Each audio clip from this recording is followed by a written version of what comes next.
ഒരു രാജ്യം ഒരു തെരഞ്ഞെടുപ്പ് ബിൽ വിശദമായി പരിശോധിക്കാൻ രൂപീകരിക്കുന്ന ജെപിസിയിലെ പാർട്ടി പ്രതിനിധികളെ നിശ്ചയിച്ച് കോൺഗ്രസ്. പ്രിയങ്ക ഗാന്ധി, മനീഷ് തിവാരി, രൺദീപ് സുർജേവാല എന്നിവരാണ് ജെപിസിയിലെ കോൺഗ്രസ് പ്രതിനിധികൾ. PR സുനിലുണ്ട് വിശദാംശങ്ങളുമായി. PR സുനിൽ, വലിയ പ്രതിപക്ഷ പ്രതിഷേധത്തിന് പിന്നാലെയെങ്കിലും ഈ ഒരു രാജ്യം ഒരു തെരഞ്ഞെടുപ്പ് ബില്ല് അവതരിപ്പിച്ചു എങ്കിൽ പോലും ആദ്യം തന്നെ കേന്ദ്രത്തിന് തിരിച്ചടി നേരിട്ടിരുന്നു. ഇപ്പോൾ ജെപിസിയിൽ ഇപ്പോൾ പ്രിയങ്ക ഗാന്ധി ഉൾപ്പെടെയുള്ള നേതാക്കളെയാണ് ഉൾപ്പെടുത്തിയിരിക്കുന്നത്. മറ്റു വിവരങ്ങളെത്തി.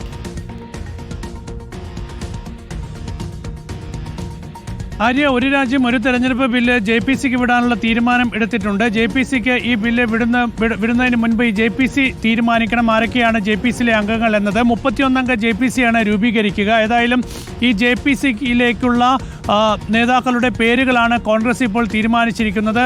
പ്രിയങ്ക ഗാന്ധിയെ JPCയിൽ ഉൾപ്പെടുത്തണമെന്നൊരു നിർദ്ദേശം കോൺഗ്രസ് മുന്നോട്ട് വെച്ചിട്ടുണ്ട്. ഒപ്പം മനീഷ് തിവാരി, രൺദീപ് സുർജേവാല എന്നീ പേരുകളാണ് പ്രധാനമായും കോൺഗ്രസ് മുന്നോട്ട് വയ്ക്കുന്നത്. 2 അംഗങ്ങൾ ലോക്സഭയിൽ നിന്നും 1 അംഗം രാജ്യസഭയിൽ നിന്നും, അങ്ങനെ 3 അംഗങ്ങളുടെ പേര് കോൺഗ്രസ് മുന്നോട്ട് വെച്ചിട്ടുണ്ട്. 31 അംഗങ്ങളിൽ മറ്റു പാർട്ടികളോടും പേരുകൾ നൽകാനുള്ള നിർദ്ദേശം കേന്ദ്ര സർക്കാർ മുന്നോട്ട് വെച്ചിട്ടുണ്ട്. ഇന്ന് പ്രധാനമന്ത്രി നരേന്ദ്രമോദി പ്രതിപക്ഷ നേതാവ് രാഹുൽ ഗാന്ധിയുമായും രാജ്യസഭാ പ്രതിപക്ഷ നേതാവ് മല്ലികാർജ്ജുന ഖാർഗെയുമായും സംസാരിച്ചിരുന്നു.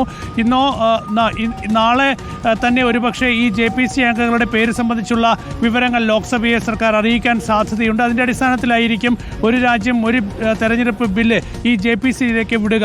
ഏതായാലും JPC ചർച്ചയുടെ അടിസ്ഥാനത്തിൽ വരുന്ന റിപ്പോർട്ടിൻ്റെ അടിസ്ഥാനത്തിലായിരിക്കും പിന്നീട് തുടർ നീക്കങ്ങൾ നടത്തുക. ഏതായാലും വലിയ ഒരു ശ്രമകരമായ ദൗത്യം തന്നെയായിരിക്കും ഒരു രാജ്യം ഒരു തെരഞ്ഞെടുപ്പ് ബില്ല് പാസ്സാക്കുക എന്നത്. പ്രതിപക്ഷ പാർട്ടികളുമായൊക്കെ തന്നെ ഇപ്പോൾ സർക്കാർ ചർച്ചകൾ ആരംഭിച്ചിട്ടുണ്ട്. രാഷ്ട്രീയമായും സർക്കാർ തലത്തിലുമൊക്കെ തന്നെ ചർച്ചകൾ തുടരുകയാണ്. PR സുനിലാണ് വിശദാംശങ്ങൾ നൽകിയത്.